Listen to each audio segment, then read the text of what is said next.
ये जो 7 वचन हैं या जो 5 वचन इससे पहले बोले जा सकते हैं, यदि हम उन पर विचार करें तो ये सारे वचन जो हैं वो हमारे जीवन को एक संदेश देते हैं, एक ऐसा संदेश जिसके द्वारा हम अपने जीवन को बदल सकते हैं या हमारा जीवन बदला जा सकता है। अगर पहला संदेश हम देखें तो हम उसमें बातें हैं प्रभु यीशु मसीह के माफी का स्वभाव। अगर माफी के स्वभाव को देखें तो मुझे और आपको ये जानना होगा, क्या ये स्वभाव मेरे और आपके अंदर पाया जाता है कि जिसके द्वारा हम एक दूसरे को माफ कर सकें। उसके बाद हमने देखा हमारी जिम्मेदारियां, हमारा उद्धार। क्या आज मैं और आप किसी के उद्धार का कारण बन पा रहे हैं? उसके बाद हमने तीसरे वचन में देखा जिम्मेदारियों को निभाना। किस तरीके से प्रभु यीशु ने अपनी जिम्मेदारियों को निभाया। क्या मैं और आप जो यहाँ बैठे हुए हैं, हम मसीही लोग हैं, अपने समाज में, अपने घर में, अपने कलीसिया चर्च में अपनी जिम्मेदारियों को ईमानदारी के साथ पूरा कर रहे हैं, जिस पर हमें विचार करना होगा। उसके बाद फिर हम देखते हैं प्रभु यीशु मसीह पश्चाताप, कि किस तरीके से उन डाकुओं ने पश्चाताप किया और उनका जीवन बदला।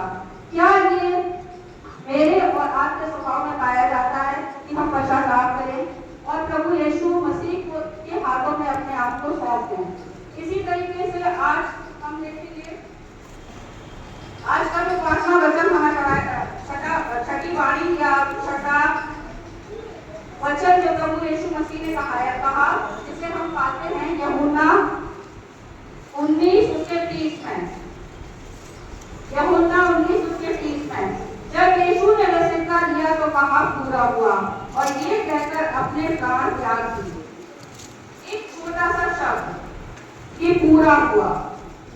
क्या हम मसीही जो यहाँ बैठे हैं, बचपन से लेके आज तक बाइबल हमारे हाथ में थी, हमने संडे स्कूल भी किया, हमने मसीह स्कूल में शिक्षा भी प्राप्त की, और पिछले दिनों से 40 दिनों से या उससे ज्यादा दिनों से हम प्रार्थनाएं करते आ रहे हैं। क्या हम अपने जीवन में इस शब्द को बोल सकते हैं कि हे प्रभु यीशु मसीह, जिस कार्य के लिए तूने मुझे भेजा था मैंने उसे पूरा किया? शायद नहीं। प्रभु यीशु मसीह संसार में आए थे और उन्होंने, अगर हम उनके जन्म से लेकर के क्रूसीकरण तक का समय अगर हम देखते हैं तो इस समय जो बातें थी, जो चीजें उनके पिता ने उनको संदेश को दी थी, जो कार्य उन्हें करने के लिए आए थे, उन सब कार्यों को उन्होंने धीरे धीरे करके पूरा किया। लेकिन आज हम देखते हैं, चाहे उनका जो जीवन है वो हमें प्रेम करना सिखाता है। क्या हम सचमुच आपस में एक दूसरे से प्रेम रखते हैं? क्या सचमुच कलीसिया में हम अपनी जिम्मेदारियों को निभाते हैं? क्या सचमुच हम किसी के उद्धार का कारण बनते हैं?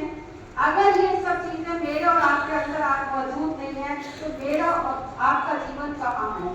ये एक सोचने का समय है, मनन करने का समय है इस संसार में। क्योंकि अगर हम देखें तो प्रभु की राह रेखा बाइबल के आरंभ उत्पत्ति से होती हुई सीधी प्रकाशित वाक्य तक जाती है। यहाँ पर अगर हम देखें तो आदम और हव्वा के द्वारा इस पृथ्वी पर पाप आया, और इस पाप को दूर करने के लिए, इस पृथ्वी को जीतने के लिए ईश्वर को यीशु मसीह को अपना बलिदान करना अनिवार्य था। जरूरत थी इस बात की कि लहू बहाया जाए और मेरा और आपका उद्धार हो।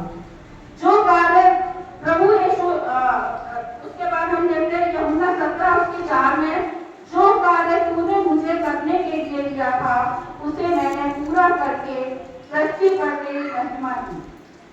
जो कार्य तूने मुझे दिया था, प्रभु यीशु को जो कार्य परमेश्वर ने उनके पिता ने दिया था उसे पूरा किया। साथियों, अपना कार्य उसने भली भांति पूरा किया।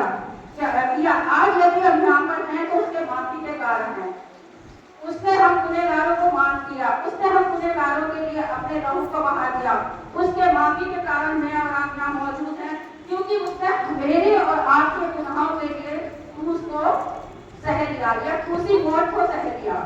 आज हमारे सामने ये सवाल है कि हम अपनी जिंदगी में कौन सा कार्य पूरा कर रहे हैं? हमारी जिंदगियां जो है वो कहाँ जा रही हैं? क्या हम यूं ही गुड फ्राइडे, ईस्टर मनाते रहेंगे और अपने कार्यों के द्वारा, प्रभु यीशु ने तो एक बार अपने आप को बलिदान किया था, क्या हम रोज रोज उसे बलिदान करते रहेंगे? क्या ऊपर चढ़ाते रहेंगे।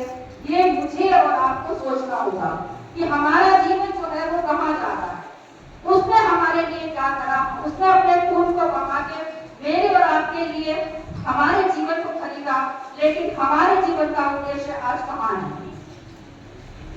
इसी प्रकार हम देखते हैं कि कहीं मैं आपके सामने लेकर मैं चाहूंगी, कहीं हमारा जीवन जो है वो उन 5 कुआरियों की तरह तो नहीं है जिनके जीवन में तेल खत्म हो गया था, या उस दास की तरह तो नहीं है जिसके स्वामी ने उसे तोड़े दिए और उसने अपने तोड़े का इस्तेमाल ही नहीं किया।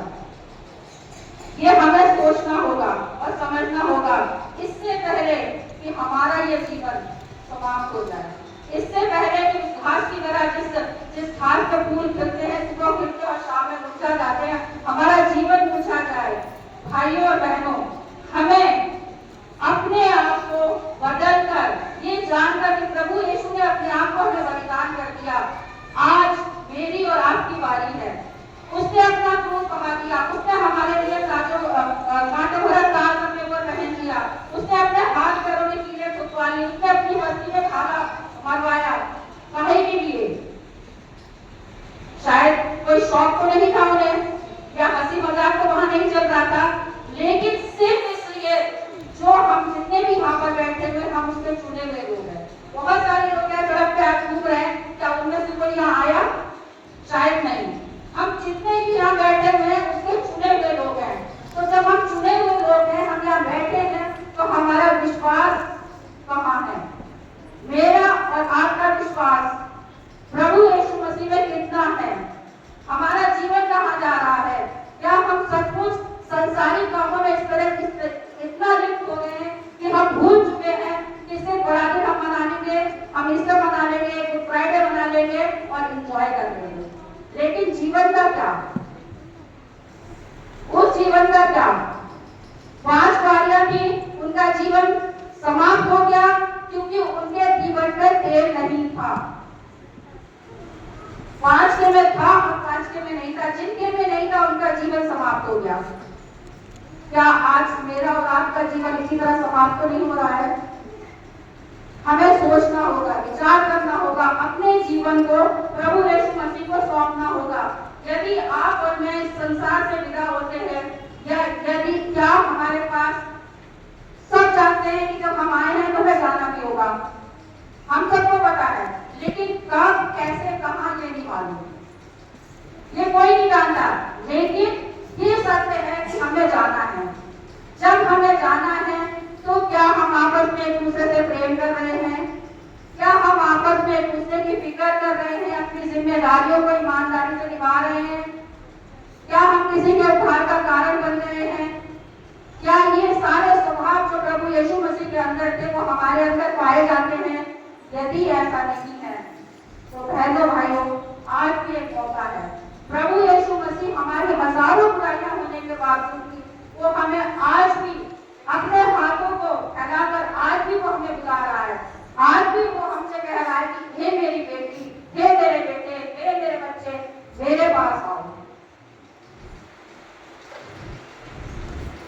मेरा आज भी वो हमारा इंतजार कर रहा है।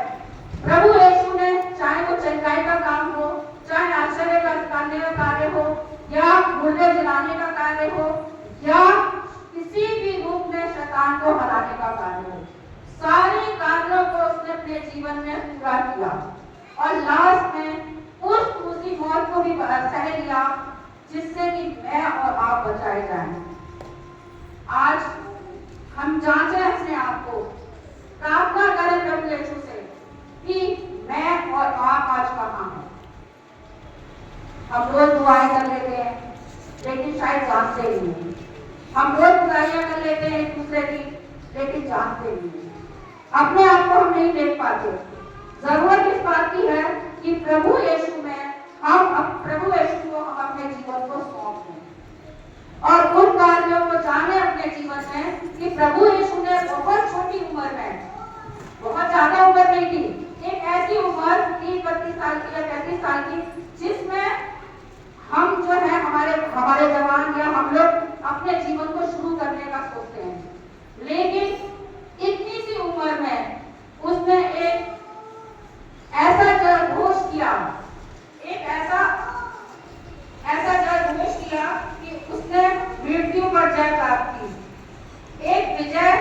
घोष, मृत्यु पर जय प्राप्त करना, अपने आप को बलिदान करना, मृत्यु पर एक विजय घोष। आज का दिन हमारे लिए दुख का नहीं है। ये गुड फ्राइडे, एक ऐसा फ्राइडे जिसमें मैं और आप पिछले 40-45 दिनों से की दुआओं के बाद जांचे अपने आप को कि मेरा और आपका जीवन कहाँ खड़ा हुआ है, मुझे और आप, मेरी और आपकी आवश्यकताएं क्या हैं, उनको जानते हुए हम उसे पूरा करें और अपने जीवनों को बदलें। कहीं ऐसा ना हो कि बहुत देर हो जाए और कोई हमसे आकर के ये कहे कि आज ही मेरा जीवन समाप्त होता है। प्रभु यीशु ने अपने कार्य को बहुत ईमानदारी के साथ किया। आज भाइयों और बहनों, मेरी और आपकी बारी है कि अपने जीवन के अर्थ को हम समझें, आपसी प्रेम को बरकरार रखें, माफी का जो स्वभाव प्रभु यीशु का था उसे अपने अंदर हम बनाए रखें, उद्धार का हम कारण बने, पश्चाताप करें, अपनी जिम्मेदारियों को समझें। और वो प्यास जो एक आत्मिक प्यास थी, दो तरह की प्यास होती है अगर हम देखें तो, एक प्यास वो जो शारीरिक होती है जिसे हम पानी के द्वारा बुझा लेते हैं, और एक वो आत्मिक। क्या वो आत्मिकता की प्यास मेरे और आपके अंदर पाई जाती है? क्या मैं और आप उस आत्मिकता के कितने भूखे और प्यासे हैं? इसके लिए हमें अपने आप को जांचना होगा और इस बाइबल का या इस वचन का ही अध्ययन नहीं करना है या इस पर ही मनन नहीं करना है, अपने जीवन पर भी मनन करना है। खुदा आप सभी को आशीर्वाद करे। आइए प्रार्थना करें।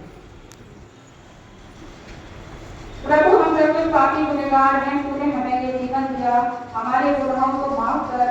यहाँ बैठे प्रत्येक व्यक्ति को छू और संभाल, ताकि हम अपने जीवन को तुझे सौंप सकें, भविष्य में गुनाह ना करें।